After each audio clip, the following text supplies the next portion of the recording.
Welcome to our tutorial on how to download songs from Spotify. 1.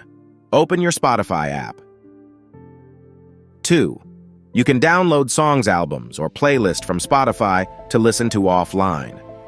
As long as they are in your Like Songs list or a playlist and you have a premium account, find the track you want from your playlist. 3. You can use the filter function to help you find a specific one.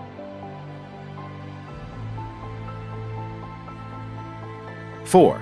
Then click the download button at the top right side of your list, and the song will start downloading. 5. You can also download whole albums or playlists by selecting them and then clicking the same download icon. Congratulations! You have successfully learned how to download songs from Spotify. Thank you for watching our guide.